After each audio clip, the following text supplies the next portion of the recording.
বাসর ঘরে প্রবেশ মাত্রই অস্পষ্ট গলায় মাম্মা মাম্মা বলে আমার কোলে ঝাঁপিয়ে পড়ল তুলতুল। ঘটনার আকস্মিকতা কিছুটা তাল হারিয়ে ফেললাম। ক্লান্ত শরীরে আসমক এভাবে ঝাঁপিয়ে পড়ায় নিজেকে সামলিয়ে নিতে মিনিট খানেক সময় লাগলো।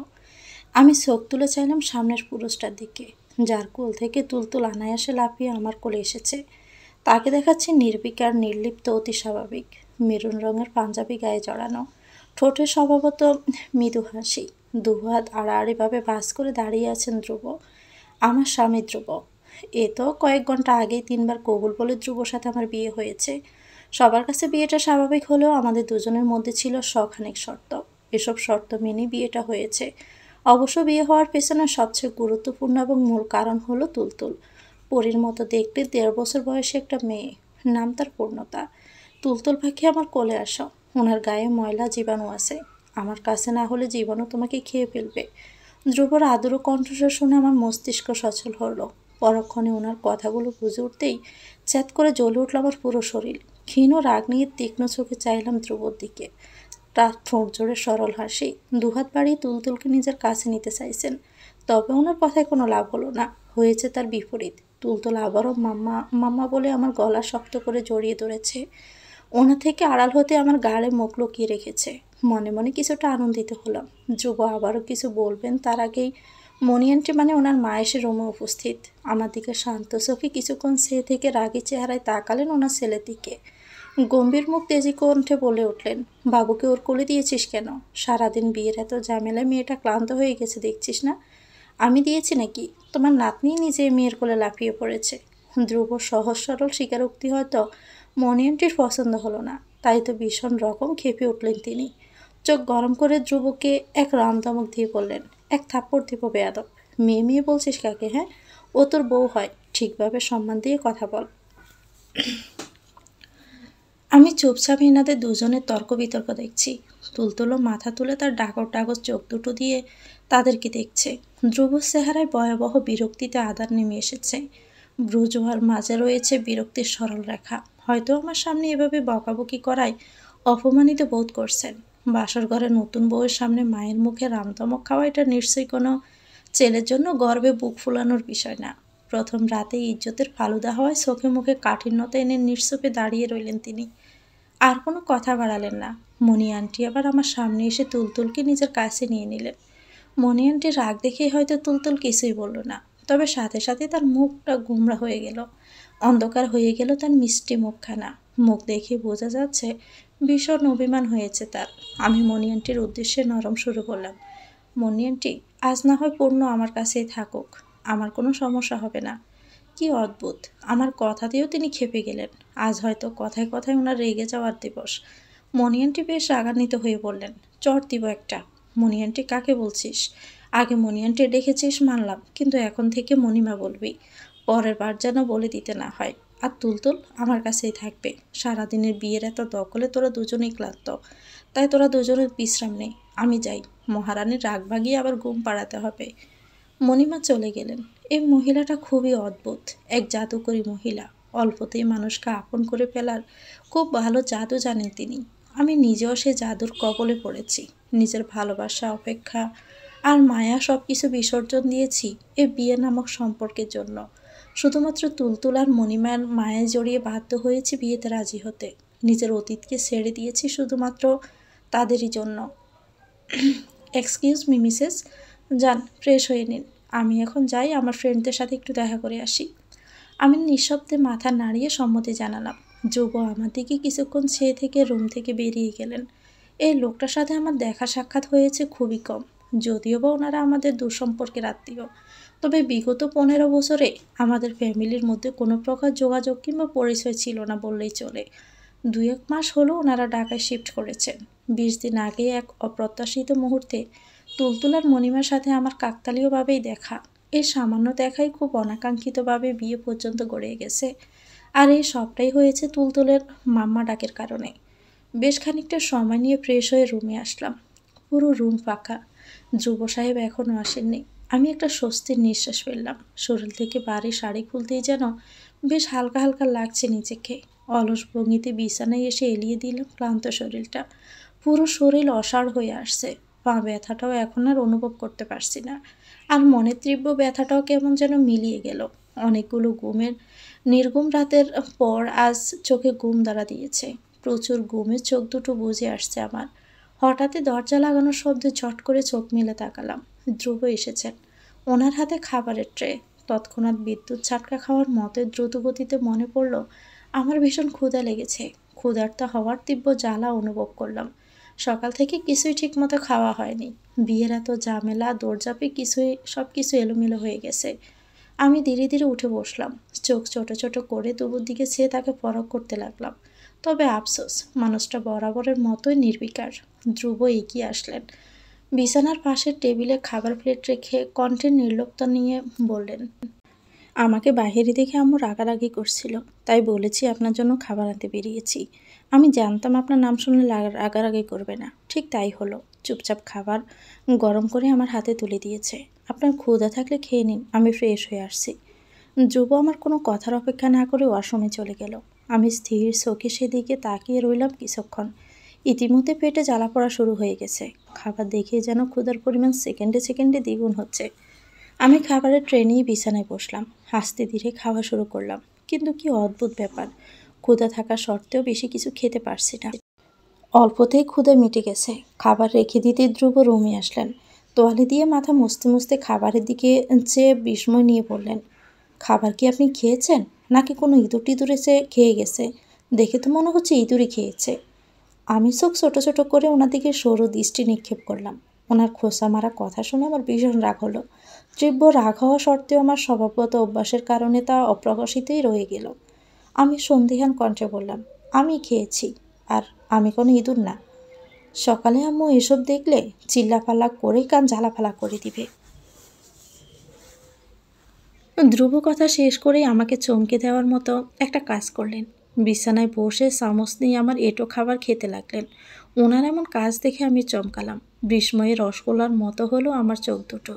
উনি খুব স্বাভাবিক ভঙ্গিতেই খাবার খেয়ে যাচ্ছেন, যেন এটা খুবই স্বাভাবিক। উনি কী যেন ভাবে বিয়েটা স্বাভাবিকভাবে নেওয়ার চেষ্টা করছেন। কিন্তু এমনটা তো আমাদের শর্তে ছিল না। তাহলে আমার মাথা এলোমেলো হয়ে গেল। প্রশ্নগুলো দিশেহারা অবস্থায় মাথার মধ্যে চরকির মতো ঘুরতে লাগলো। আমি ক্ষীণস্বরে বললাম, কি করছেন আপনি? আমার এঁটো খাবার খাচ্ছেন কেন? উনি খাবার খেতে খেতে আমার দিকে তাকিয়ে আবারও দৃষ্টি সরিয়ে নিলেন। নির্বিকার ভঙ্গিতে বললেন, আমারও একটু একটু ক্ষুধা লেগেছে, তাই খাচ্ছি। আর তার চেয়ে বড় কারণ হলো, খাবার অপচয় করা ভালো না। তাই বলে সবার এঁটো খাবার খাবেন আপনি? ধ্রুব আমার দিকে কপাল কুঁচকে তাকালেন। সন্দিহান কণ্ঠে বললেন, সবারটা কখন খেলাম? আমি কি প্রতিদিন বিয়ে করে, নাকি যে প্রতিদিন নতুন নতুন বউ এসে খাবার খেয়ে আমার জন্য রেখে দিবে? আমি দমে গেলাম। হতভম্ব হয়ে বসে রইলাম বিছানার এক কোণে। আর কোনো কথা বাড়ালাম না। উনি খাবার খেয়ে বিছানায় আমার পাশে শুয়ে পড়লেন। সঙ্গে সঙ্গে আমি এক লাফে বিছানা থেকে নেমে দাঁড়ালাম। কয়েক পা পিছনে গিয়ে বিস্মিত হয়ে ওনাকে জিজ্ঞেস করলাম, আপনি এখানে ঘুমাবেন? ধ্রুব মাথা হালকা উঁচু করে আমার দিকে চাইলেন। আমার দিক থেকে দৃষ্টি সরিয়ে গাড় ঘুরিয়ে ঘুরিয়ে পুরো রুমে চোখ বুলালেন। বেশ শান্ত গলায় বললেন, আমার জানা মতে এটা কোনো হিন্দি সিরিয়াল না। তাদের মতো আমার রুমে আলাদা করে কোনো সোফাও রাখা হয়নি যে আমি সোফায় ঘুমাবো আর আপনি বিছানায়। তবে আপনি চাইলে মেঝেতে ঘুমাতে পারেন। I don't mind. আমি চোখ রাঙিয়ে চাইলাম। ধ্রুব তার ঠোঁটের সরল হাসির রেখা টেনে অন্য পাশ ফিরে শুয়ে পড়লেন। আমি এখনও ঠায় দাঁড়িয়ে রইলাম। কি করব না করব কিছুই বুঝতে পারছি না। মিনিট খানেক সময় পেরোতেই ধ্রুবর ঘুম জড়ানো কণ্ঠ শোনা গেল, ক্লান্ত শরীর নিয়ে এভাবে দাঁড়িয়ে থাকলে পা ব্যথা শুরু হয়ে যাবে। তার চেয়ে বরং চুপচাপ শুয়ে পড়ুন। আর হ্যাঁ, আমি এতটাও সিপ মাইন্ডের না যে নিজের স্ত্রীকে তার অগোচরে কিংবা তার অমতে বাজেভাবে টাচ করব। চিন্তাভাবনা বাদ দিয়ে নিশ্চিন্তে থাকুন, রিল্যাক্স।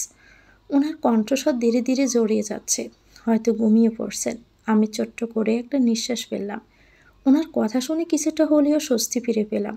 আমি আর কোনো কিছু না ভেবে নিঃশব্দে শুয়ে পড়লাম বিছানার অন্য পাশে। অচেনা এক লোকের সাথে একই রুমে একই বিছানায় ঘুমাতে অস্বস্তির যেন আর সীমা রইল না। এপাশ ওপাশ করতে করতে মিনিট 5 পরেই ঘুমিয়ে গেলাম। অনেকগুলো নির্ঘুম রাতের পর ঘুম হলো আমার। ক্লান্তিতেই যেন বিচ্ছেদের তীব্র ব্যথাটাও বলে গেলাম। মনের ব্যথা বলে শান্তিতে ঘুমাতে লাগলাম আমি। এবার তুমি চলে গেলে আমাকে আর কখনোই ফিরে পাবে না সাদাব। আমার কথায় সাদাব মিষ্টি করে হাসলো। আমার পাশে বসে নরম স্বরে বলল, পারবে নাকি আমাকে ছেড়ে থাকতে? আমি শান্ত চোখে চেয়ে রইলাম সাদাফের হাসি মুখের দিকে। ওর এই স্বভাবটা সবসময় আমার মন খারাপের কারণ হয়, অভিমান আর রাগের কারণ হয়। এই মানুষটার সঙ্গে যতই সিরিয়াস কথা বলি না কেন, তার মধ্যে কোনো প্রকার প্রতিক্রিয়া কিংবা ভাবাবেগ দেখা যায় না। সব সময় একটা গা ছাড়া ভাব তার মধ্যে লক্ষ্য করা যায়, যেন কোনো কিছুই হয়নি, কোনো কিছু নিয়েই তার কোনো মাথা ব্যথা নেই। সব কিছুই যেন স্বাভাবিক, অতি স্বাভাবিক। আমি নিজেকে যথাসাধ্য শান্ত রাখার চেষ্টা করে বললাম, তুমি কি কখনো আমাকে নিয়ে সিরিয়াস ছিলে সাদাব? এভাবে কেন কথা বলছো অনন্যা? আমি তোমাকে ঠিক কতটা ভালোবাসি তা নিশ্চয় তোমার অজানা নয়। তবুও কেন এসব কথা বলছো তুমি? সাদাফের কথায় আমি তাচ্ছিল্যর ভঙ্গিতে হাসলাম। হাসলো বিষণ্ণ মনটাও। সাদাফের দিক থেকে দৃষ্টি সরিয়ে নিলাম আদরে। চাপা কষ্ট বুকে রেখে কঠিন গলায় বললাম, তোমার মাস্টার্স কমপ্লিট হয়েছে 1.5 বছর হলো, অথচ তুমি এখনও ভবিষ্যৎ নিয়ে কোনো প্রকার চিন্তাভাবনাই করছো না। কয়েকদিন পর পর ট্যুরে যাচ্ছ, আর আমার সাথে সপ্তাহখানেকের জন্য যোগাযোগ একেবারেই বিচ্ছিন্ন করে দিচ্ছ। যা এক প্রকার বিচ্ছেদের মতোই। তোমার সাথে যোগাযোগ করতে চেয়ে আমি বারবার ব্যর্থ হই, হতাশ হই, অভিমান নিয়ে বসে রই, কিন্তু এতে তো তোমার কিছুই যায় আসে না। তুমি তোমার মতোই বন্ধুদের সঙ্গে বেশ আনন্দেই থাকো। তোমাকে আমি আগেও বলেছি, আম্মু আব্বু আমার বিয়ের জন্য পাত্র দেখা শুরু করে দিয়েছে, অথচ এসব নিয়ে তোমার কোনো প্রকার মাথা ব্যথা নেই। এত কিছুর পরেও আমি কিভাবে সব কিছু মেনে নিব? তুমি আমাকে নিয়ে সিরিয়াস? তুমি কি সত্যি আমার বিষয়ে সিরিয়াস? শোনো অনন্যা, এত চিন্তা করে লাভ নেই। আমি তো বলেছি, তোমার বিয়ে ঠিক হওয়ার আগেই আমি তোমার বাসায় বিয়ের প্রস্তাব নিয়ে হাজির হব। সাদাফের কথায় আমি হতাশ হলাম। বুক ছেড়ে বেরিয়ে এলো এক হতাশ ভরা নিঃশ্বাস। চোখ বন্ধ করে নিজেকে সামলে নিলাম। ক্লান্ত গলায় বললাম, কোনো বেকার ছেলের সাথে আমার বাবা কি মনে করে আমাকে বিয়ে দিবে শুনি? সাদাফ আমার দিকে ফিরে বাঁকা হয়ে বসলো। বরাবরের মতোই শান্ত ভ্রুক্ষেপহীন মুখে আমার দিকে চাইল। অতি সহজ ভঙ্গিতেই বলল, আব্বুর এত বড় ব্যবসা আর সবটাই তো আমার। যাই হোক, এখন এসব কথা রাখো। আর 1 ঘন্টা পরেই আমার ফ্লাইট। আমার ফ্রেন্ডরা সবাই হয়তো এয়ারপোর্টে অপেক্ষা করছে আমার জন্য। আমাকে এখন যেতে হবে। আর হ্যাঁ, এসব নিয়ে তুমি এত প্রেশার নিও না। তো অনুপাখি, আমি কয়েকটা দেশ ঘুরে 1-1.5 মাসের মধ্যেই ফিরে আসব। এসেই প্রথমে তোমার সাথে দেখা করব, প্রমিস। তবু এত চিন্তা করো না প্লিজ। ধপ করে রাগে উঠ গেল আমার মাথায়। সব সময় শান্ত চুপচাপ মেয়ে হয়েও আমিটাও রেগে গেলাম। চোখ মুখ শক্ত হয়ে এলো। দাঁতে দাঁত চেপে রাগান্বিত কণ্ঠে আমি বললাম, আমি তো বলেছি, এবার চলে গেলে তুমি আমাকে আর কখনোই ফিরে পাবে না। প্রতিবারের মতো আমি আবারও তোমার কথায় গলে গিয়ে নতুন করে রিলেশন শুরু করব না, আর অপেক্ষাও করব না আমি তোমার জন্য। প্রতিবারের মতো তোমার সাথে যোগাযোগ করার জন্য আমি ব্যস্ত হয়ে থাকবো না। আমার রাগ প্রকাশ করা ব্যর্থ হলো। মনে মনে আফসোস হলো ভীষণ। কেন রাগ প্রকাশ করলাম এই নির্বিকার মানুষটার সামনে? সাদাব তার স্বভাবগত হাসি দিয়েই বেঞ্চি থেকে উঠে দাঁড়ালো। আমার দিকে কয়েক সেকেন্ড হাসি মুখে তাকিয়ে রইল নিঃশব্দে। হয়তো এবারও আমার কথা, আমার অভিমান উপেক্ষা করে তার বিদায় নেওয়ার সময় এসেছে। সাদাব পিছন ফিরে চলে যেতে যেতে বলল, তা হয় না। আমি আসলেই দেখিনি বনু পাখি। আমি স্থির হয়ে চেয়ে রইলাম সাদাফের যাওয়ার পানে। কয়েক সেকেন্ডের মাঝে চোখের আড়াল হয়ে গেল মানুষটা। সে সাথে আড়াল হলো আমার ভালোবাসা, আমার অনুভূতি, আমার সবটা। চোখ দুটো ঝাপসা হয়ে এলো আমার। বুকের তীব্র ব্যথা অনুভব করলাম। মনের ব্যথা, বিচ্ছেদের ব্যথা। সকল কষ্ট যেন অশ্রুবিন্দু হয়ে উপচে পড়তে চাচ্ছে আমার চোখ দুটো দিয়ে। এই মানুষটার অপেক্ষায় থাকা আমার জন্য যেন দুর্বিষহ হয়ে উঠেছে। প্রতিবার হতো সপ্তাহখানেকের বিচ্ছেদ। আকাশ স্পর্শী পর্বতের সমান অভিমান নিয়ে অপেক্ষা করেছি তার ফিরে আসার। সব কিছু ভুলে আবারও তার ভালোবাসায় ডুবে গিয়ে নতুন করে শুরু করেছি সবটা। কিন্তু আজকের বিচ্ছেদ দীর্ঘদিনের। আজকের দূরত্ব কয়েক কিলোমিটার কিংবা শহরের নয়, যোজনখানেক দূরত্ব নিয়ে পাড়ি জমিয়েছে ভিন্ন দেশে। আমার সকল অনুভূতি, অভিমান আর সকল অপেক্ষাকে তুচ্ছ করে দিয়ে চলে গেছে মানুষটা। অসহ্য যন্ত্রণায় বিষিয়ে উঠল আমার মন। মাথা নিচু করে দুহাতে মুখ চেপে ধরে রইলাম পার্কের বেঞ্চিতে। ঠিক তখনই কেউ একজন আমার এলোমেলো আলতো করে টেনে ধরল আমার চুল। অস্পষ্ট গলায় আদো আদো গলায় ডাকলো, মাম্মা। আমি ঝট করেই চোখ মেলে তাকালাম। সিলিংয়ের ঘূর্ণায়মান পাখার দিকে চেয়ে ঘন ঘন নিঃশ্বাস নিতে লাগলাম। হু হু করে উঠল আমার বুকের ভিতর। সে বিষাক্ত দিনের মতোই তুলতুলের প্রথম মাম্মা মাম্মা ডাকটা কানে এসে ভারী খেলো। বিষাক্ততা কেটে গেল তুলতুলের মিষ্টি আদুরে ডাকে। সকাল শুরু হলো খুবই বৈচিত্র্যতার সঙ্গে। অন্য সব সকাল থেকে বড্ড বেশি ভিন্ন হলো আজকের সকাল। অন্যান্য সকালের মতো পাখির কিচিরমিচির ডাক কিংবা আম্মু চিল্লাচিল্লিতে ঘুম ভাঙল না। আজ ঘুম ভেঙেছে তুলতুলের মায়া কাড়া ডাকে। গাড় কাত করে পাশে তাকাতেই চোখের সামনে একজন ঘুমন্ত মানুষের মুখ ভেসে উঠল। ধ্রুবর মুখের দিকে কয়েক সেকেন্ড স্থির চেয়ে রইলাম। পরপর কয়েকবার চোখের পলক ফেলে দরপড়িয়ে শোয়া থেকে উঠে বসলাম। কয়েক মিনিট সময় লাগলো এই নিষ্ঠুরতম সত্যটা মেনে নিতে।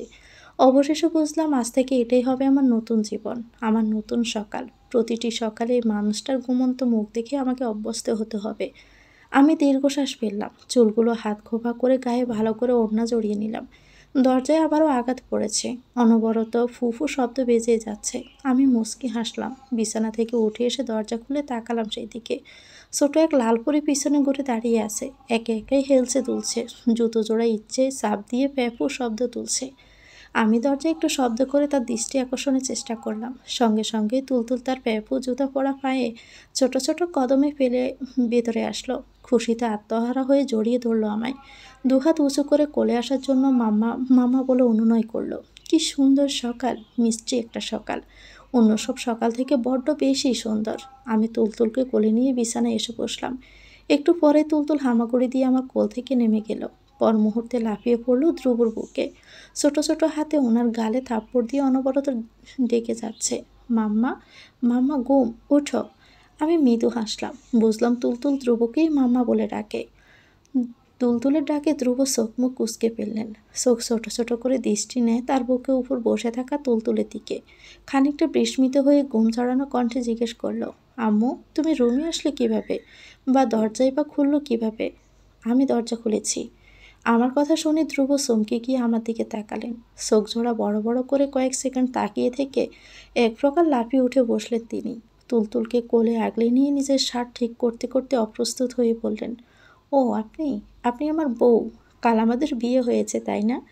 মনে মনে আমি ভীষণ অবাক হলাম, কিন্তু প্রকাশ করলাম না। ওনার কর্মকাণ্ড আর এসব অদ্ভুত কথা শুনে আমি কি বলবো ঠিক বুঝে উঠতে পারলাম না। হতাশ নিঃশ্বাস ফেলে খুব সহজ ভঙ্গিতেই বললাম, আমি সঠিক জানি না, আমি জানলে আপনাকেও জানিয়ে দিব। আমি আর কোনো কথা কিছুই বললাম না। ওনার প্রতি উত্তরের অপেক্ষাও করলাম না। উঠে চলে এলাম ওয়াশরুমে। আমি নিশ্চিত উনি এখনও সাদাফের মতোই স্বাভাবিক হয়ে গেছেন। ভাবলেশীনভাবেই হয়তো তুলতুলের সঙ্গে খেলা শুরু করেছে। সাদাফের মতোই ধ্রুবর মধ্যে গা ছাড়া ভাব পরিপূর্ণ। সাদাফের এই কাস্ট একটা স্বভাবেই আমার ভীষণ অপছন্দ ছিল। ওর এই স্বভাবের কারণে আমি দিনের পর দিন কষ্ট পেয়েছি, আর এখনও পাচ্ছি। কিন্তু ভাগ্যের কি নির্মম পরিহাস, ধ্রুবর মাঝেও সাদাফের এই গুণটা ভরপুর। একদিক দিয়ে মানুষ দুটোর মাঝে দারুণ মিল, একটাই হয়তো আমার নিয়তি। সন্ধ্যা পেরিয়ে রাত হলো। দুপুর থেকে দীর্ঘ কয়েক ঘন্টা যাবৎ স্টেজের সোফায় বসে আছি মূর্তির নেই। শরীরের প্রতিটি অঙ্গ যেন অকেজো হয়ে গেছে। পাথরের মতো শক্ত হয়ে গেছে শরীর। এটা বৌভাতের অনুষ্ঠান তো নয়, যেন কোনো অত্যাচার চলছে। মনে হচ্ছে কোন ভুলের জন্য কঠোর শাস্তি দেওয়া হচ্ছে আমাকে। মানুষ আসছে, কথা বলছে, গিফট দিচ্ছে, তার বিনিময়ে আমি খুব কষ্টে নিজের সাথে যুদ্ধ করে একটু মুচকি হাসার চেষ্টা করছি। নতুন বউদের এতটা শাস্তি দিয়ে বিয়ের অনুষ্ঠান করা এই মুহূর্তে আমার কাছে নেহাতি বোকামি মনে হচ্ছে, বড় ধরনের বোকামি। আর আমার পাশে জন মানে ধ্রুব মশাই, তিনি বিন্দাস তার বন্ধুদের সঙ্গে কথা বলছেন, হাসি ঠাট্টা মেতে উঠছেন। মাঝে মধ্যে ওনার বন্ধুরা আমাকে ইঙ্গিত করে ধ্রুবকে খেপাচ্ছেন। এতে ধ্রুব হাসছেন কিন্তু কিছু বলছেন না। আমিও সব শুনে না শোনার ভান করে রইলাম। কিরে, তুই এখনও এখানে আড্ডা দিচ্ছিস কেন? বৌমাকে নিয়ে ওদের বাসায় যা। শাকিল তো সেই কখনই তুলতুলকে নিয়ে ওদের বাসায় রওনা হয়ে গেছে, আর তুই এখনও মেয়েটাকে বসিয়ে রেখেছিস। মানে তুই কি আমার ছেলে? আমি তো এমন বেখেয়ালি ছিলাম না তোর বয়সে। তুই কার মতো হলি রে? নিশ্চয় তোর মায়ের মতো। আব্বু মানে ধ্রুবর বাবা ভীষণ আক্ষেপ নিয়ে কথাগুলো বললেন। ধ্রুব তার আড্ডা থামিয়ে দিলেন, আর তার বন্ধুরা মিটমিট করে হাসছেন। ধ্রুবকে বসে থাকতে দেখে তিনি আবারও কড়া গলায় বললেন, এখনও হ্যাবলার মতো বসে আছিস কেন? যা, তাড়াতাড়ি বৌমাকে নিয়ে যা। ওদের বাসায় হয়তো সবাই অপেক্ষা করছে তোদের জন্য। অবশেষে রওনা হলাম নিজের বাসার উদ্দেশ্যে। কাল অবধি আমি যে বাসার মেয়ে ছিলাম, আর সেই বাসার অতিথি হয়ে যাচ্ছি। এটাই হয়তো মেয়েদের জীবন। গাড়িতে বসতে শরীর ব্যথা খুব খারাপভাবে আঁকড়ে ধরেছে আমাকে। অনুষ্ঠানের দখলে ক্লান্ত হয়ে পড়েছে শরীরের প্রতিটি অঙ্গ। ভীষণ ক্লান্তিতে ঘুমে চোখ দুটোর পাতা জড়িয়ে যাচ্ছে। ঝিমঝিম করছে মাথাটা, কিন্তু ঘুমানোর ভরসা পাচ্ছি না। ব্যথায় ছটফট করছে। ঠিক তখনই একটা হাত এসে খুব যত্নে আমার মাথাটা নিয়ে তার কাঁধে রাখলেন। আমি কিছু বলার আগে ধ্রুব বেশ শীতল কণ্ঠে বললেন, অসুবিধা নেই, আপনি নিশ্চিন্তে ঘুমাতে পারেন। অজানা কারণেই আমি যেন কিছুটা ভরসা পেলাম। ধীরে ধীরে চোখ দুটো বন্ধ করে নিলাম। ঠিক কতক্ষণ ঘুমালাম আমি জানি না, তবে ঘুম ভাঙল ধ্রুবর ডাকে, এই যে মিসেস, ঘুম থেকে উঠুন, আপনাদের বাসায় চলে এসেছি। আমি তাড়াতাড়ি করেই ওনার কাঁধ থেকে মাথা সরিয়ে নিলাম। ওনার দিকে কিছুটা অস্বস্তি নিয়ে তাকিয়ে গাড়ি থেকে নেমে গেলাম নিঃশব্দে। ফ্রেশ হয়ে ড্রয়িং রুমে এসে ধ্রুব, তুলতুল আর ভাইয়া কাউকেই দেখতে পেলাম না। রান্নাঘরে এসে মাকে জিজ্ঞেস করলাম, মা, তুলতুল কোথায়? মা রান্নার কাজ করতে করতে বললেন, শাকিলা ধ্রুবর সাথে হাঁটতে বেরিয়েছে। রাতের বেলা তুলতুলকে বাহিরে নিয়ে যেতে নিষেধ করলে না কেন? আমার কথায় মা কিছুটা অবাকই হলেন। আমি নিজেও খানিকটা অবাক হলাম। আমার মধ্যে মাতৃত্ববোধ চলে এসেছে। মা আমাকে নিয়ে যেভাবে চিন্তা করে, আমিও ঠিক সেভাবেই চিন্তিত হলাম তুলতুলের জন্য। মাও হয়তো অবাক হলেন তার মেয়ের এই মাতৃত্ববোধ দেখেই। তুলতুল জেদ ধরেছিল, শাকিলের কোল থেকে নামছিলই না, তাই তো বাধ্য হয়ে ওকে নিয়ে গেছে। আমাদের কথার মাঝে এক আন্টি এসে রান্না করে উপস্থিত হলেন। বিয়ে উপলক্ষে বাসায় মেহমান গিজগিজ করছিল। অনেকে চলে গেছেন, তবে অল্প কয়েকজন রয়ে গেছে। হয়তো বাকিরা কাল সকালেই চলে যাবেন। আন্টি আমাদের সামনে এসে খানিকটা মুখটাকে বিকৃত করে মায়ের উদ্দেশ্যে বললেন, বাচ্চাওয়ালা সংসারে তোমার মাইয়ের বিয়ে না দিলেই পারতা না হার। মাইয়া তো আর পয়সা যায় নাই যে এক বাচ্চার বাপের লগে বিয়ে দিতে হইল। আমার বললেই তো হতো, আমি না হয় ভালো পাত্র খুঁজে দিতাম। তুলতুল ওনার প্রথম সংসারের মেয়ে না, বরং আমি ওনার প্রথম এবং একমাত্র স্ত্রী। আর তুলতুল ওনার বড় বোনের মেয়ে, যে কিনা তুলতুলকে জন্ম দিতে গিয়েই মারা গেছেন। তবে হ্যাঁ, তুলতুল এখন থেকে আমাদের মেয়ে। আমার মনে হচ্ছে আপনার মাথায় কিছু ভুল ধারণা বাসা বেঁধেছিল আন্টি। আশা করি সেই ভুল ধারণা এখন চলে গেছে। আর আন্টি, আপনি তো বড় মানুষ, তাই বলবো অবুঝের মতো সঠিক বিষয় না জেনেই কাউকে কিছু বলবেন না। আন্টি মুখ অন্ধকার করে চুপ করে দাঁড়িয়ে রইলেন। মুখ দিয়ে আর দ্বিতীয় কোনো বাক্য বের করার সাহস বোধহয় পেলেন না। আমি পিছন করে ড্রয়িং রুমের জন্য পা বাড়াতেই মুখোমুখি হলাম ধ্রুবর। দারুণ শান্ত শীতল তার চাহনি। চোখ দুটো যেন কিছু বলতে চাইছে আমাকে, কিন্তু কি আমি বুঝতে পারলাম না। আমার চোখে হতেই ওনার দৃষ্টি নামিয়ে নিলেন। পাশে বাইয়া তুলতুলকে কোলে নিয়ে দাঁড়িয়ে আছে।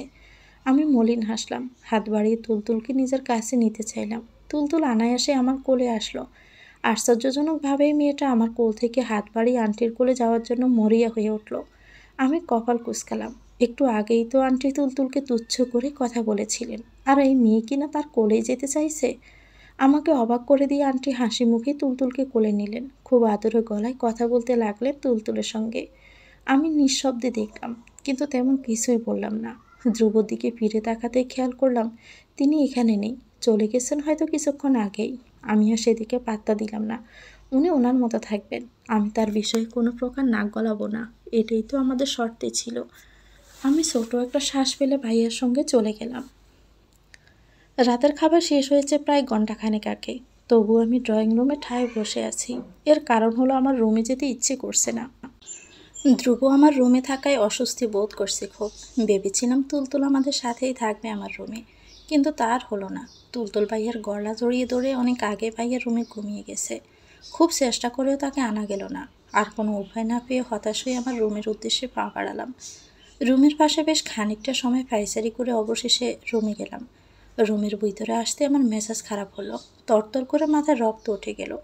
পুরো শরীরের প্রতিটি শিরায় শিরায় বয়ে গেল অবাঞ্ছিত রাগ, জেদ আর ক্ষোভ। জীবনে প্রথমবার আমার এতটা রাগ উপলব্ধি করলাম। রাগের ছোটের সাথে সাথে আমার মাথার যন্ত্রণা শুরু হলো। কোনো কিছু না ভেবে চিন্তেই সো মেরে ধ্রুবর হাত থেকে আমার ডায়েরিটা ছিনিয়ে নিলাম। ধ্রুব মাথা তুলে নির্বিকার ভঙ্গিতে আমার দিকে তাকালেন। থরথর করে কাঁপতে লাগলো আমার হাত। হাতের ডায়েরিটার দিকে এক নজরে তাকিয়ে রাগে গর্জে উঠে বললাম, আমার ডায়েরি ধরার অনুমতি আমি কাউকে দেইনি। আপনার মধ্যে কি এই কমন সেন্সটুকু নেই যে কারো পারমিশন ছাড়া তার পার্সোনাল জিনিস ধরতে হয় না? তুলতুলের আম্মু, আমি শুধুমাত্র বোরিংনেস কাটানোর জন্যই ডায়েরিটা সামনে দেখে পড়তে বসেছিলাম। ধ্রুব সহজ সরল স্বীকারোক্তি আমার রাগ বৃত্তির আরও কারণ হলো। পুরনো বিষাক্ত স্মৃতিগুলোর কথা মনে পড়তে রাগ বাড়তে লাগলো আরও। আমি এমনটা ছিলাম না, কখনোই না।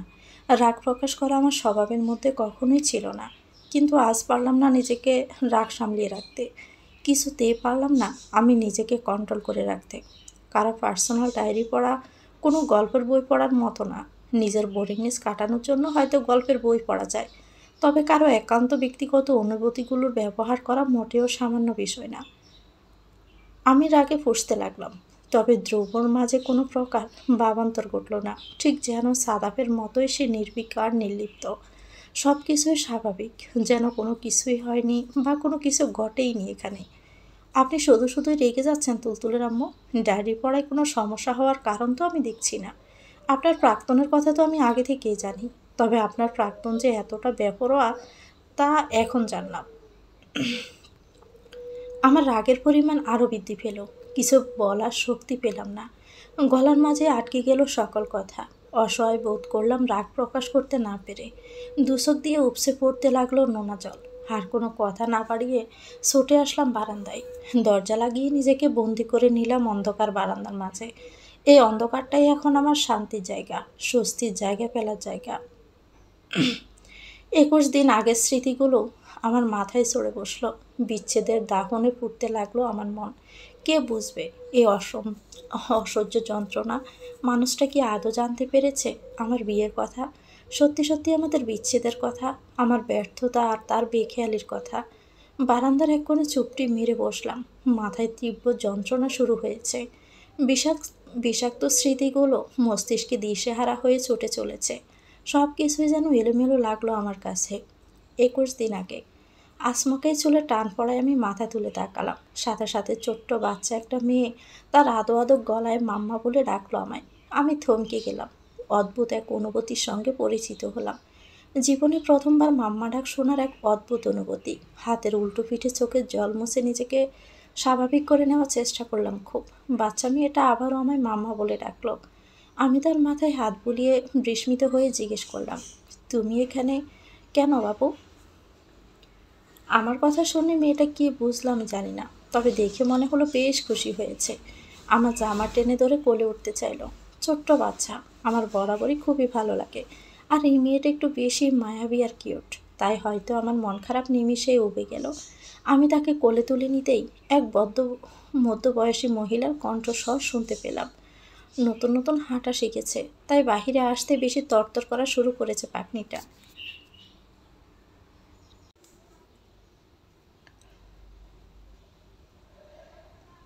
আমি নিখুঁত চোখে দেখতে লাগলাম ভদ্রমহিলাকে। কেন যেন আমার খুব পরিচিত মনে হচ্ছে। তিনিও আমার দিকে কীভাবে যেন তাকিয়ে আছেন। খানিকটা সময় পর ভদ্রমহিলা উৎকণ্ঠিত হয়েই আমাকে জিজ্ঞেস করলেন, তোমার নাম কি অনন্যা?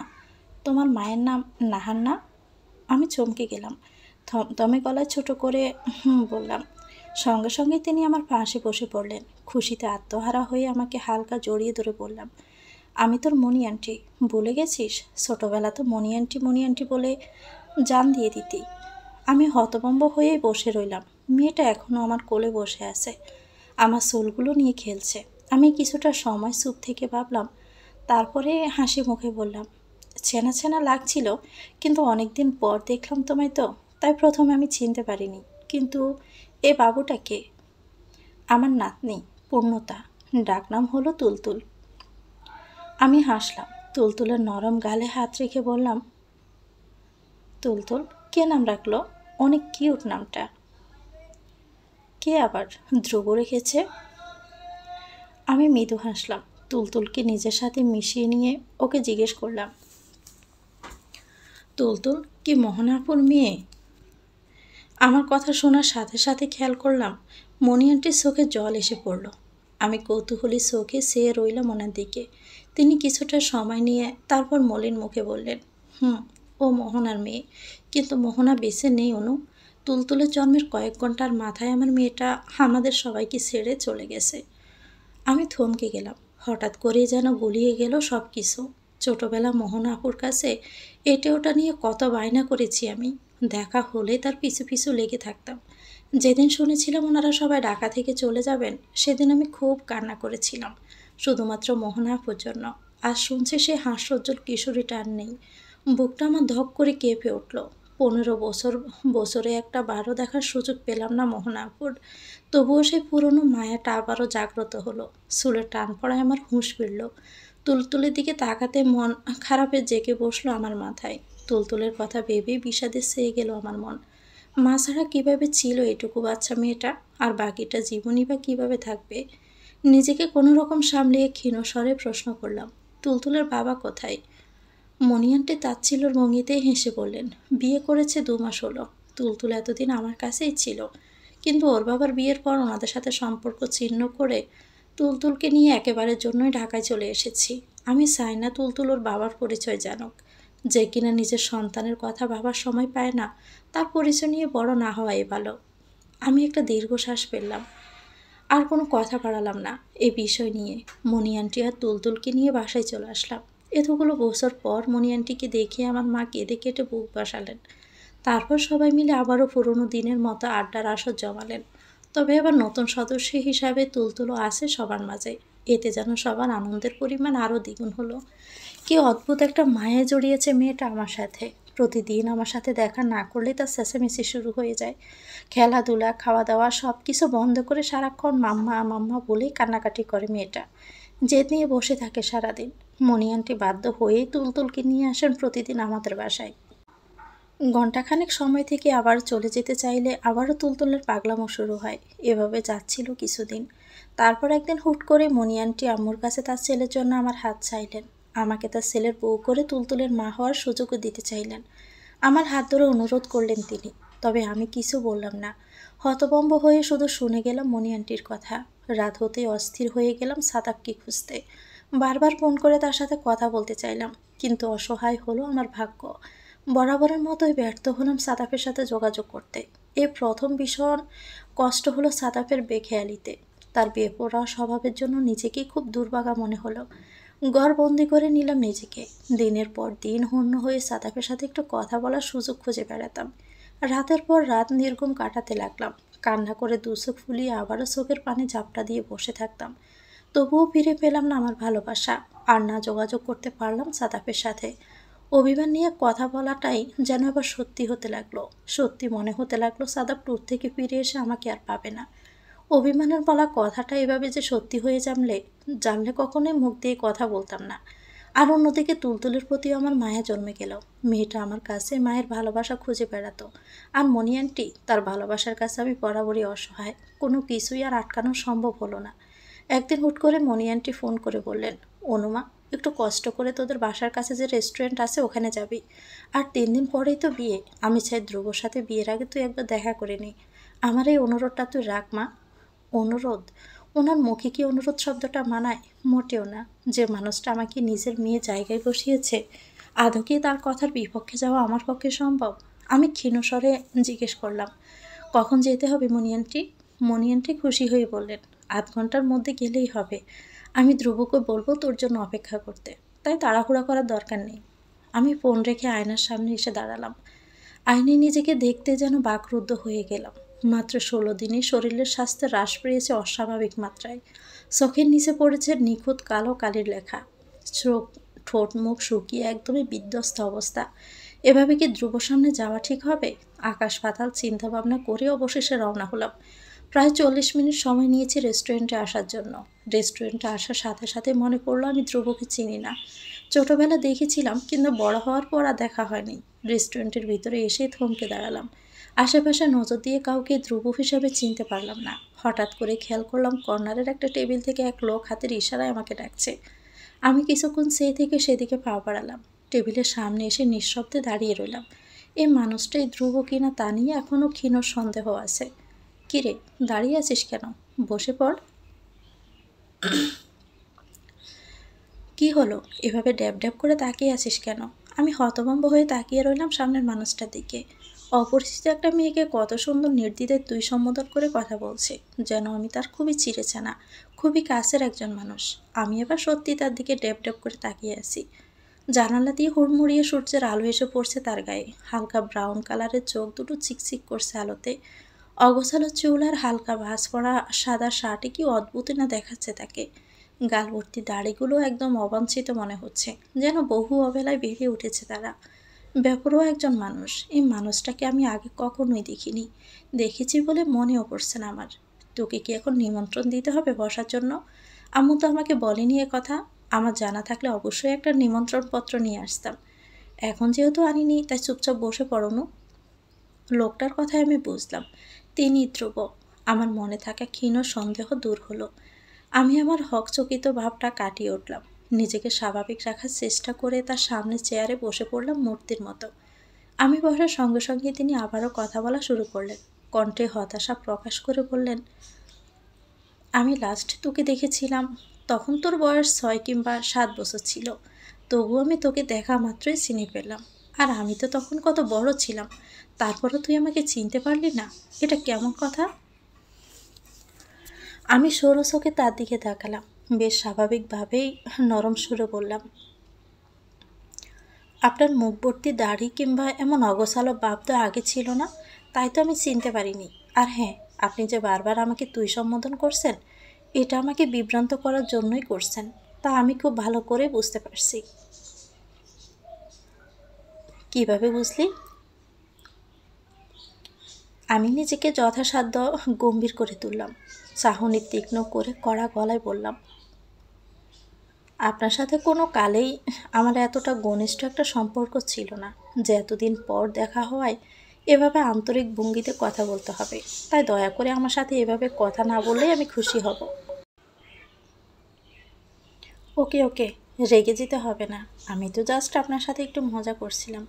তবে আমি কিন্তু আগে আপনাকে তুই করেই বলতাম, তা হয়তো আপনার মনে নেই। ধ্রুবর কথায় আমি গম্ভীর মুখে বললাম, ছোট ছিলাম তাই ওসব আমার মনে না থাকারই কথা। ধ্রুব নির্বিকার ভঙ্গিতে চেয়ারে গা এলিয়ে দিলেন। ব্রজোড়া ঈষৎ কুচকে স্থির তাকিয়ে রইলেন আমার দিকে। কি দেখছেন এভাবে? যাকে বিয়ে করবে তার রূপ আছে কিনা, নাকি কোনো খুঁজে বের করতে চাচ্ছেন? উনি নিশ্চয় ভেবেছিলেন কোনো রূপবতী মেয়ে হবে ওনার বউ, ওনার জীবন সঙ্গী। তবে আমি সে রূপবতী নই। এখন হয়তো আমার মতো শ্যামবর্ণা মেয়ে দেখে কিছুটা হতাশ হয়েছেন, আফসোস হচ্ছে নিশ্চয়ই। এই যে সানশাইন, দয়া করে আপনার গড়িটি একটু খুলে রাখুন। রোদের আলো আপনার গড়িতে পড়ছে, আর সেখান থেকে তীর্যক রোশনি এসে আমার চোখে পড়ছে। ঠিকমতো চোখে দেখতেও পারছি না আমি নিঃশব্দে টেবিলের উপর থেকে হাতটা নিচে নামিয়ে ফেললাম। আর কথা বাড়ালাম না। ইচ্ছে করছে না তার সাথে আমার কথা বলতে। মাথাটা বড্ড এলোমেলো লাগছে আমার। সাদাফের কথা ওনাকে বলে দিতে ইচ্ছে করছে, কিন্তু কিভাবে শুরু করব সেটাই বুঝতে পারছি না। ওনাকে আগে থেকে সব বলে রাখাই হয়তো উচিত হবে। শুনুন মিস, আমি সোজাসাপটা কথা বলার মানুষ। কথা ঘুরিয়ে ফিরিয়ে বলা আমার স্বভাবের মধ্যে নেই। তাই আমি কিছু কথা বলছি, মনোযোগ সহকারে শুনবেন। জি বলুন, আমি শুনছি। ধ্রুব সোজা হয়ে বসলেন। ওয়েটার এসে দুমুখ দোয়া ওঠানো কফি দিয়ে গেলেন। ধ্রুব কফি মগের দিকে তাকিয়ে খুবই সহজ গলায় বলতে লাগলেন, এই মুহূর্তে বিয়ে করার কোনো ইচ্ছে আমার ছিল না, কিন্তু আম্মু নিজে থেকেই সব কিছু ঠিক করে ফেলেছে। আর ওনার মতে যাওয়াও আমার পক্ষে সম্ভব না, তাই তো বিয়েতে রাজি হয়েছি। আর তুলতুলের ব্যাপারটাও আমার মাথায় আছে। ধ্রুবর কথায় আমি কোনো প্রতিক্রিয়া করলাম না। ভ্রুক্ষেপহীনভাবে গলায় প্রশ্ন করলাম, তো আমাকে আপনি কি করতে বলছেন? ধ্রুব একরাশ বিরক্তি নিয়ে তাকালেন আমার দিকে। কপালে ভাঁজ পড়েছে, চোখ দুটো এখন আর সিকসিক করছে না আগের মতো। সূর্যের আলো এখন আর নেই। আমি এবার টেবিলের উপরে হাত তুলে রাখলাম। ধ্রুব আবারও নির্লিপ্ততার সঙ্গে আমাকে বললেন, আমি স্বাধীনভাবে চলাফেরা করার মানুষ। আমার দ্বারা বিয়ে নামক সম্পর্কের এত দায়বদ্ধতার মধ্যে থাকা অসম্ভব। এত দায়িত্ব কিংবা নিজের স্বাধীনতাকে অন্যর হাতে তুলে দেওয়া, কোনো কিছু করার আগে অন্য আরেকজনের পারমিশন নেওয়া, এটা করলাম কেন, ওটা করলাম কেন, এসবের কৈফিয়ত দেওয়া আমার পক্ষে সম্ভব না। তাই আমি আগেই বলে রাখছি, বিয়ের পর আমার উপর কোনো প্রকার জোর খাটাতে পারবেন না। আমি এটা পছন্দ করি না। আমি আমার মতো করে চলতেই স্বাচ্ছন্দ্য বোধ করি। আমি কি করব না করব তা একান্তই আমার ব্যক্তিগত ব্যাপার। আমি আমার ব্যক্তিগত জীবনে অন্য কারো অধিকার খাটানো একদমই সহ্য করব না। এটা আপনি বিয়ের শর্ত হিসাবে ভাববেন নাকি অন্য কিছু, তা একান্তই আপনার ব্যাপার। আমি মনে মনে একটা তাচ্ছিল্যর ভঙ্গিতে হাসলাম। আমার অবচেতন মন বলছে আমার সামনে সাদাফ বসে আছে। সাদাফের সেই হাসি হাসি মুখটা ভাসছে আমার চোখের সামনে। কিন্তু না, আমার সচল মস্তিষ্ক ধ্রুবকে আবিষ্কার করলো আমার সামনে। নির্বিকার ভঙ্গিতে বসে থাকা মানুষটা ঠিক যেন সাদাফের মতোই মুক্ত পাখির মতোই থাকতে চায়। সাদাফের মতোই অন্য কারো কোনো কথা শুনবে না। নিজের মতো করে চলবে, ঘুরবে, খাবে, সব করবে। তাকে বাধা দেওয়ার ক্ষমতা কারোই থাকবে না।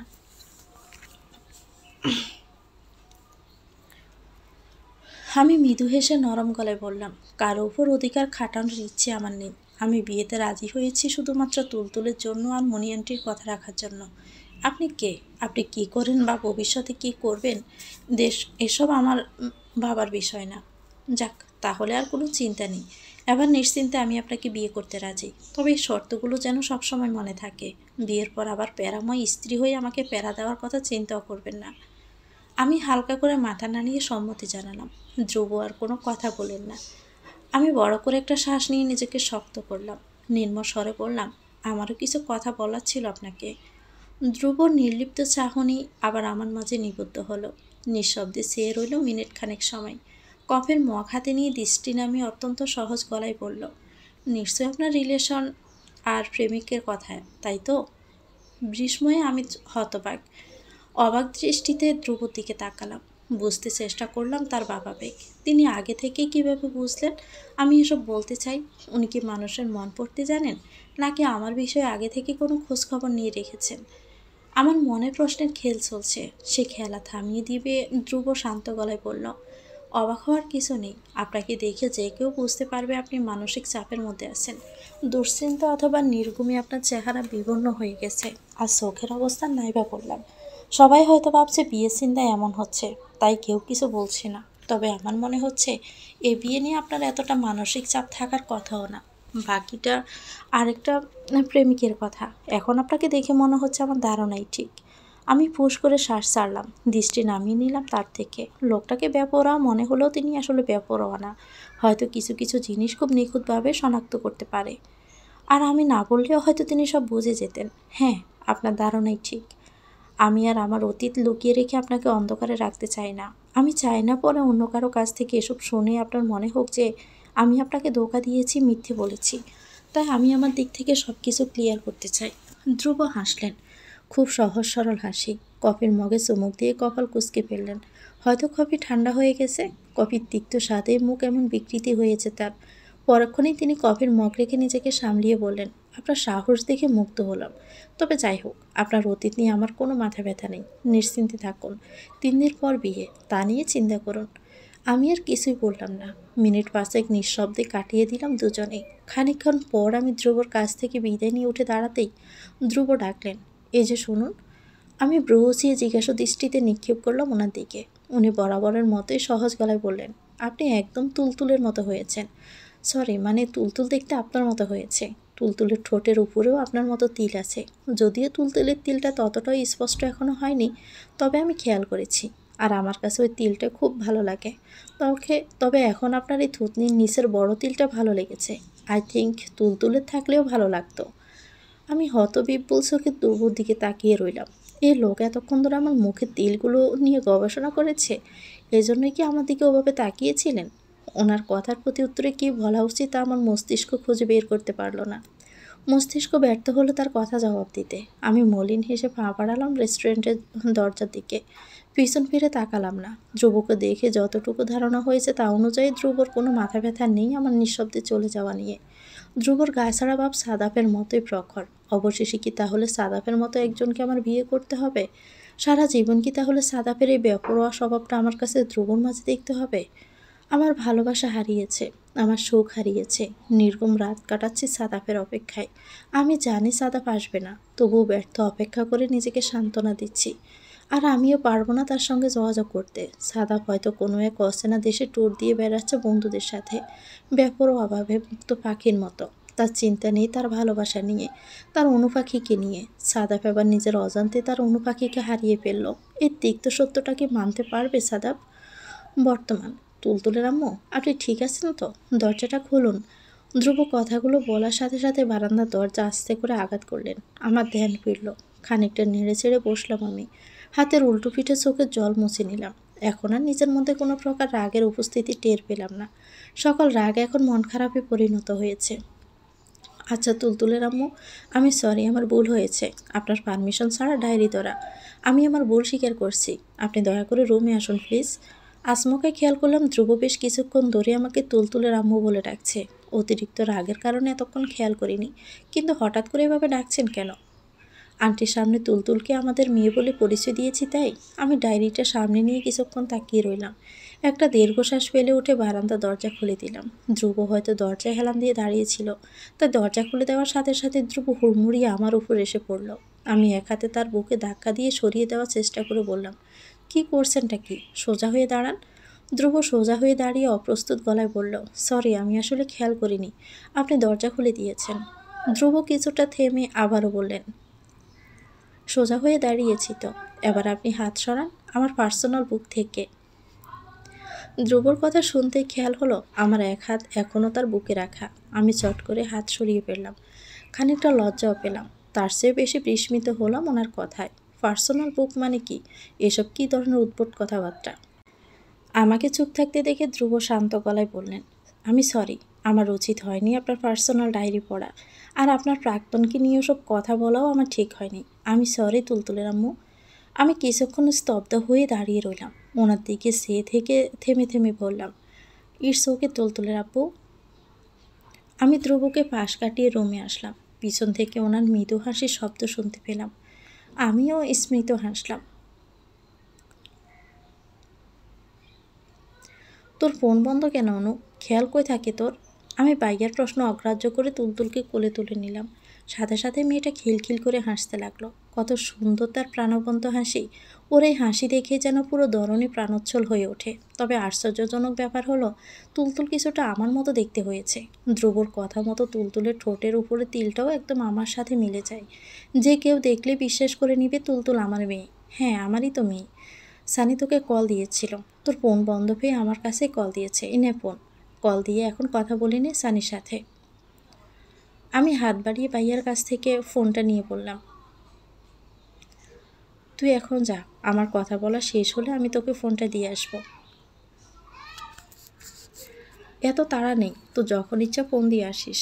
এখন আমি যাই, ফ্রেশ হয়ে আসি। ধ্রুব ভাইকে পাঠিয়ে দিস নাস্তার জন্য। ভাইয়া ঘুম ঘুম চোখে ডুলতে ডুলতে নিজের রুমের দিকে পা বাড়ালো। আমি সেই দিকে কিছুক্ষণ চেয়ে থেকে তুলতুলের উদ্দেশ্যে আদুরে গলায় বললাম, তোমার ঘুম ভালো হয়েছে মামনি? তুলতুল হাসতে হাসতে দুই হাতে একত্র করে তালি দিতে লাগলো। আমার গালে নাক মুখ লাগিয়ে কষতে কষতে পরপর কয়েকবার মাম্মা মাম্মা বলে ডাকলো। বেশিরভাগ ছোট বাচ্চারাই ঘুম থেকে উঠে সাধারণত কান্নাকাটি করে, কিন্তু তার ক্ষেত্রে ভিন্ন। তুলতুলের মেজাজ দেখাচ্ছে পুরপুরে। আমি পিছন ঘুরে তাকাতেই দেখলাম ধ্রুব ঘুম থেকে উঠে আধা শোয়া হয়ে বসে আছেন। তার শান্ত শীতল চাহনি আমার দিকে স্থির। আমার চোখাচোখি হতেই তিনি দৃষ্টি সরিয়ে নিলেন। অগোছালো চুলগুলো হাতের সাহায্যে পিছনে ঠেলে দিলেন যত্ন করে। বিছানা থেকে নেমে নিঃশব্দে ওয়াশরুমে চলে গেলেন তিনি। আমি ছোট করে একটা শ্বাস ফেললাম। তুলতুলকে কোলে নিয়ে বারান্দায় এসে দাঁড়ালাম। ভাইয়ার ফোন দিয়ে কল দিলাম সানিয়াকে।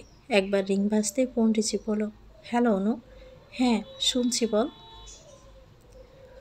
সানিয়া কিছুটা সময় চুপ থেকে নিম্ন স্বরে প্রশ্ন করল, কেমন আছিস অনু? সানিয়ার কথায় আমার ব্রোজোড়া ঈষৎ কুঁচকে এলো। কিছুটা বিস্মিত হলাম মনে মনে। এই মেয়ে সাত সকালে ফোন দিয়েছে আমি কেমন আছি তা জানার জন্য। আমাদের দুজনের মধ্যে তো কখনোই এমন ফর্মালিটি দেখানোর মতো সম্পর্ক ছিল না। কেমন আছি না আছি এসব অহেতুক প্রশ্ন করে কখনোই আমরা সৌজন্যতা রক্ষা করিনি। আমাদের কথা শুরু হতো ঝগড়াঝাটি আর গালি দিয়ে। আমি সন্দিহান কণ্ঠে ওকে প্রশ্ন করলাম, তুই সকাল সকাল ভাইয়ের ফোনে কল করেছিস আমি কেমন আছি তা জিজ্ঞেস করার জন্য? আমার প্রশ্নের প্রত্যুত্তরে ফোনের অপর প্রান্ত থেকে দীর্ঘশ্বাসের একটা শব্দ ভেসে আসলো। চুপ করে রইল অপর প্রান্তের মানুষটা। সানিয়ার নিশ্চুপ থাকা দেখে বুঝতে পারলাম ও কিছু একটা নিয়ে ইতস্তত করছে। আমার সাথে কথাটা কিভাবে বলবে তা নিয়ে ভাবছে। আমার সাথে কথা বলতে ওর এত ভেবেচিন্তে বলতে হচ্ছে কেন? তবে কি আমাদের বন্ধুত্বের মাঝে জড়তা চলে এসেছে? কোনো কারণে কি আমি দূরে সরে যাচ্ছি আমার আশেপাশের মানুষদের কাছ থেকে? সবার সাথে আমার সম্পর্ক কি পাল্টে যাচ্ছে? তোর ফোন হয়তো অফ করে রেখেছিস, তোকে কল দিয়ে ফোন বন্ধ পাচ্ছিলাম, তাই তো ভাইয়ের ফোনে কল দিয়েছি। সানিয়ার কথাই মনে পড়লো গত 5 দিন যাবৎ আমার ফোন বন্ধ। সাদাবকে কল দিতে দিতে ক্লান্ত হয়ে ফোন অফ করেছি। খুব যত্ন করে আলমারিতে তালা দিয়ে রেখেছি। ফোনটা চোখের সামনে দেখলে আমার মন অস্থির হয়ে ওঠে, বেহায়া হয়ে ওঠে আমার মন। নিরাশ হতে হবে জেনেও আমার এই বেহায়া মন বারবার সাদাবকে কল দিতে চায়। নিজের বেহায়া মনের প্রতি অসহ্য হয়ে ফোনকে বন্দি করে রেখেছি চোখের আড়াল করে। আমি ছোট করে একটা শ্বাস ফেলে তুলতুলের দিকে চাইলাম। তুলতুল আমার মুখের দিকে ফ্যাল ফ্যাল করে তাকিয়ে আছে, হয়তো আমার কথা বলার জন্য অপেক্ষা করছে। আমি অত্যন্ত স্বাভাবিক গলায় বললাম, হ্যাঁ, ফোন এখনও বন্ধ করে রেখেছি। এসব বাদ দিয়ে বল, কল কেন করেছিস? তুই ঠিক আছিস তনু? সব কিছু জেনেও তোকে প্রশ্ন করাটা এক প্রকার বোকামি আমি জানি, তবুও জিজ্ঞেস করছি, তুই কেমন আছিস? তুলতুল আমার কোল থেকে নেমে রুমে চলে গেল। আমি সেদিক থেকে দৃষ্টি সরিয়ে রেলিংয়ের উপর হাত রেখে অলস ভঙ্গিতে দাঁড়ালাম। দূর আকাশে আমার ক্লান্ত চাহনি স্থির করে ক্ষীণ স্বরে বললাম, আমি ভালো আছি কি না আমি জানি না, তবে আমার উপর অনেক দায়িত্ব আছে এখন। দুই পরিবারের সবাইকে ভালো রাখতে হবে, তুলতুলকে ভালো রাখতে হবে। তাদের জন্য হলেও আমার নিজেকে শক্ত করতে হবে সানি। তুলতুলের জন্য হলেও আমাকে বাঁচতে হবে। সাদাব ভাই ফিরে আসলে কি হবে দোস্ত? ওনাকে শান্তশিষ্ট মানুষ দেখা যায়, কিন্তু তোকে কি অন্য কারো পাশে দেখে ঠিক থাকতে পারবে উনি? আমি কণ্ঠে চাপা রাগ নিয়ে ওকে বললাম, সেটা ওর আগেই ভাবা উচিত ছিল।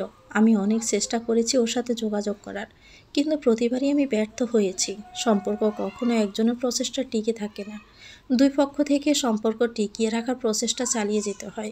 সাদাফের অরুণচণ্ডী স্বভাবের জন্যই আজ আমাদের এই পরিণতি। আমি এখন অন্য কারো, কিন্তু এখনও এই খবর সাদাফ জানে না। ওর কি উচিত ছিল না আমার প্রতি আর এই সম্পর্কের প্রতি একটু দায়িত্ববান হওয়া? সানিকে, তোমার প্রাক্তন নাকি অন্য কেউ? ধ্রুবর কথায় আমি সরু চোখে তাকালাম তার দিকে। তার কোলে তুলতুল বসে আছে, আর তিনি খুব মনোযোগ দিয়ে তুলতুলে চুলে চুটি বেঁধে দিচ্ছেন। তাদের দুজনের দৃশ্যটা দেখে ভালো লাগলো, তবে ওনার প্রশ্নটা মাথা থেকে বের হলো না। আমি টেবিলের উপর ভাইয়ের ফোনটা রাখতে রাখতে ক্ষীণস্বরে বললাম, বিয়েতে আমার পাশে যে মেয়েটা ছিল ওর নাম সানিয়া, আমি তাকে সানি বলে ডাকি। ধ্রুব মাথা তুলে পূর্ণাঙ্গ দৃষ্টিতে আমার দিকে তাকায়। বরাবরের মতোই শান্ত শীতল চোখ তার। খানিকক্ষণ স্থির থেকে নিজে ছোট হয়ে ওহ বলে আবারও ব্যস্ত হয়ে পড়লেন তুলতুলে চুল বাঁধতে। আমি দৃঢ় পায়ে ধ্রুবর দিকে এগিয়ে আসলাম। ওনার পাশে কিছুটা দূরত্ব বজায় রেখে বসে বললাম, তুলতুলকে আমার কাছে দিন, আমিও চুল বেঁধে দিচ্ছি। ধ্রুব কপাল কুঁচকে তাকায়, চোখ ছোট ছোট করে সন্দেহান কণ্ঠে আমাকে বলে, আপনার কি মনে হচ্ছে আমিও চুল বাঁধতে পারবো না? না, তা কেন মনে হবে? তুলতুল তো এতদিন আপনার কাছেই ছিল, এসবে আপনি অভ্যস্ত হতেই পারেন, কিন্তু এখন তো আমি আছি, তাই আমার কাছে দিন, আমি না হয় ওর চুল বেঁধে দিচ্ছি। আপনি বরং এখন যান, সবাই হয়তো আপনার জন্য অপেক্ষা করছে নাস্তার টেবিলে। ধ্রুব মাথা নাড়িয়ে তুলতুলকে আমার কোলে দিয়ে দিলেন। আমার দিকে সে হালকা হেসে রুম থেকে বেরিয়ে চলে গেলেন। বউ, পানির গ্লাসটা একটু দাও তো। ধ্রুবর কথায় যেন আমি বিষম খেলাম, গলার মধ্যেই খাবার আটকে গেল। আমি আর চোখে আশেপাশে তাকালাম। আম্মু তুলতুলকে খাওয়াচ্ছে আর মিটমিট করে হাসছে। আব্বু আর ভাইয়াও দেখছি ঠোঁট চেপে হাসছে। লজ্জায় যেন আমার মাটিতে মিশে যেতে ইচ্ছে করছে, কিন্তু ধ্রুব আগের মতোই স্বাভাবিক। চোখের ইশারায় আবারও পানির গ্লাস চাইল। আমি কাঁপা কাঁপা হাতে ধ্রুবর দিকে পানির গ্লাসটা বাড়িয়ে দিলাম। তিনি গটগট করে পানি খেয়ে বেসিনে হাত তুলে চলে গেলেন, আর আমাকে ফেলে গেলেন লজ্জার অস্বস্তির বিশাল সমুদ্রে। আমি জটপট করে নাস্তা শেষ করে নিজের রুমে চলে আসলাম। রুমে এসে একটা স্বস্তির নিঃশ্বাস পেলাম। তখনই পিছন থেকে ধ্রুব শার্টের বোতাম লাগাতে লাগাতে বললেন, সরি তখন তুমি করে বলার জন্য। আমি চাই না আমাদের সম্পর্কের কথা জেনে আশেপাশের মানুষগুলো মন খারাপ করুক, তাই এখন থেকে তুমিও চেষ্টা করো সবার সামনে স্বাভাবিক বউদের মতো আমার সাথে আচরণ করতে। আমি মাথা নাড়িয়ে সম্মতি জানালাম। ধ্রুব এবার চোখ তুলে আমার দিকে তাকিয়ে নরম গলায় ডাকলো, শোনো বউ। ওনার ডাকে বিস্ময়ে আমার চোখ জোড়া যেন বড় বড় হয়ে গেল। দরপড়িয়ে উঠল আমার বুক। আমার লজ্জা দেখে হয়তো ধ্রুব গড় কাঁপিয়ে হেসে উঠলেন। হাসতে হাসতে অত্যন্ত সহজ গলায় বললেন, একটা কথা না বলে পারছি না, লজ্জা পেলে তোমাকে ভীষণ কিউট লাগে। তুলতুল একদম তোমার মতোই কিউট হয়েছে। কথাটা বলেই উনি হাসতে হাসতে রুম থেকে চলে গেলেন। আমি এখনও ঠায় দাঁড়িয়ে আছি সেখানে। আমার হচ্চকিত ভাব এখনও কাটিয়ে উঠতে পারলাম না আমি। এই লোকটা ইচ্ছে করে আমাকে লজ্জায় ফেলতে চাচ্ছেন। তার ভিতরে চঞ্চলতার রূপ এখন আস্তে আস্তে বের হতে লাগলো। ফাল্গুনের গোধূলি বিকেল। দুপুরের উত্তপ্ত সূর্যটা শান্ত হয়ে ধীরে ধীরে পশ্চিম আকাশে ডলে পড়তে শুরু করেছে। প্রাণচঞ্চল শহরটাতে নেমেছে মানুষের হুল্লোড়। বাচ্চারা ছুটোছুটি করছে পার্কের সর্বত্র জুড়ে। চারপাশ মেতে উঠেছে তাদের প্রাণোচ্ছল হাসির শব্দে। পার্কের রাস্তা ধরে পাশাপাশি হাঁটছে কিছু লাজুক প্রেমিক প্রেমিকা। বেঞ্চিগুলো দখল করে মধ্যবয়স্ক কিছু মানুষ কথা জোরে খেলছে। এত হাসি ঠাট্টার আর আনন্দমুখর পরিবেশে আমি হাসছি বাবলেশহীনভাবে। আমার পাশে সানিয়ে তুলতুলকে কোলে নিয়ে হাসছে। কিছুটা সামনে ভাইয়া ধ্রুব এটা ওটা নিয়ে কথা বলতে বলতে এগোচ্ছে। হালকা বাতাস এসে উড়িয়ে দিচ্ছে আমার উন্মুক্ত চুল। তা দেখে তুলতুল একটু পরপর খিলখিল করে হেসে উঠছে। আমার চুলের প্রতি মেয়েটার ভীষণ চোখ এসেছে। সবসময় আমার চুলের প্রতি তার আকর্ষণ লক্ষ্য করা যায়। হাঁটতে হাঁটতে হঠাৎ করে আমি থমকে দাঁড়ালাম। স্তম্ভিত হয়ে স্থির হয়ে রইল সামনের বেঞ্চিটার দিকে। এই বেঞ্চিতে বসে সাদাপের সঙ্গে শেষ কথা হয়েছিল। এখানে সমাপ্তি হয়েছিল সব কিছুর। এই জায়গাটা জুড়ে আছে আমাদের বিচ্ছেদের স্মৃতি। আমি আর হাঁটার মতো শক্তি পেলাম না। পুরো শরীরে নেমে আসলো অসাড়তা। আচমকায় তুলতুল চেঁচিয়ে উঠল। পার্কের পাশে দাঁড়িয়ে থাকা ফেরিওয়ালার কাছ থেকে বেলুন দেখে অস্থির হয়ে এক নাগাড়ে বলতে লাগলো, মাম্মা আমি চাই, আমি চাই। বেলুন চেয়ে বায়না করতে করতে সানের কোল থেকে নেমে গেল। ছোট ছোট পদক্ষেপ খেলে ছুটে যেতে লাগলো সেদিকে। সানিও তুলতুলের পিছন পিছন যাচ্ছে। আমি আগের মতোই ঠায় দাঁড়িয়ে রইলাম। নির্বিকারভাবে দেখছি তুলতুলের বায়না করা। তুলতুল কিছুটা দূরে যেতেই দেখলাম ধ্রুব সেদিকে যাচ্ছে। আমি স্থির হয়ে তাকিয়ে রইলাম। আচমকাই আমার কাঁধে কারো হাতের স্পর্শ পেলাম। আমি গাড় বাঁকিয়ে পাশে তাকালাম। ভাইয়া উদাসীন ভঙ্গিতে আমার দিকে চেয়ে আছে। তার চোখ দুটো যেন কিছু বলতে চাইছে। আমি মুখ ফুটে কিছু জিজ্ঞেস করতে পারলাম না। ভাইয়া আমার হাত ধরে সামনে সে বেঞ্চিটাতে গিয়ে বসলেন। মিনিট খানেক সময় পার হলো নীরবতায়। অবশেষে ভাইয়া নীরবতা ভেঙে মলিন কণ্ঠে বলল, হাতে গুনে পুরোপুরি 3 বছর একদিনের বড় আমি তোর থেকে। তবুও সবসময় চেয়েছি তোর সাথে ফ্রেন্ডলি চলতে। হ্যাঁ আমি মানছি ছোট থেকে আমরা অনেক ফ্রেন্ডলি ছিলাম। বড় ছোট ব্যাপারটা কখনোই আমাদের মাঝে ছিল না। কিন্তু তুই তোর জীবনের সব থেকে বড় কথাটাই আমার কাছ থেকে লুকিয়ে রাখলি। কি ভেবেছিলি তুই তোর ভাই বেপরোয়া? সারাক্ষণ তোর সাথে দুষ্টুমি করি, ঝগড়া করে তোকে রাগাই, তাই বলি কি আমি আমার বোনের দিকে নজর রাখবো না? আমার বোন কি করছে না করছে তার খোঁজ খবর নিব না? ভাইয়া থামলো। আমি আগের মতোই মাথা নিচু করে বসে আছি। ভাইয়া কি বলতে চাচ্ছে তা হয়তো আমার মস্তিষ্ক কিছুটা হলেও আন্দাজ করতে পেরেছে। ভাইয়া একটা দীর্ঘ নিঃশ্বাস ফেলে শান্ত গলায় বলল, আমি অনেক আগেই সাদাফের সঙ্গে তোকে এখানে বসে থাকতে দেখেছি। সেদিনে আমি ওই ছেলের সম্পর্কে সব খোঁজ খবর নিয়েছি। যতটুকু জেনেছি সাদাফ খুবই ভালো ছেলে। তেমন কোনো বাজে স্বভাব কিংবা বাজে কোনো রেকর্ড নেই। তাই আমি তোর সাথে এই বিষয় নিয়ে আর কোনো প্রকার কথা বলিনি। আমি অপেক্ষা করেছিলাম তুই নিজেই আমাকে সব কিছু বলবি সেদিনের। কিন্তু তার আগেই তোর বিয়ের কথা শুরু হলো। আর আমাকে অবাক করে দিয়ে তুই নিজেও বিয়েতে রাজি হয়ে গেলি। আমি সানের কাছ থেকে সব জেনেছি। ও বলতে চাচ্ছিল না, তবুও আমার জোরাজুরিতে বলতে বাধ্য হয়েছে। আমি বুঝতে পারছি না সাদাফের মতো শিক্ষিত মানুষ এতটা বেপরোয়া কীভাবে হয়। এত কিছু হয়ে গেল অথচ এখনও তার কোনো খোঁজখবর নেই। যাই হোক সে কথা। আমি জানি তুই এই বিয়েতে শুধুমাত্র তুলতুলের জন্য করেছিস। তবুও আমি চাই তুই সব কিছু বলে নতুন করে শুরু কর। ধ্রুব ভাই খুব ভালো একজন মানুষ। উনি তোকে ভালো রাখবেন। অতীত ভুলে যাওয়ার চেষ্টা করনু। আমি মনে মনে তাচ্ছিল্যের হাসি হাসলাম। ভাইয়া তো জানেই না ধ্রুব আর সাদাপ একই দাসের মানুষ, যে কিনা বিয়ের আগেই আমাকে নানান রকম শর্তে বেঁধে দিয়েছেন। সে কিভাবে আমাকে ভালো রাখবেন? বাহ, দুলাভাইয়ের প্রশংসা হচ্ছে এখানে।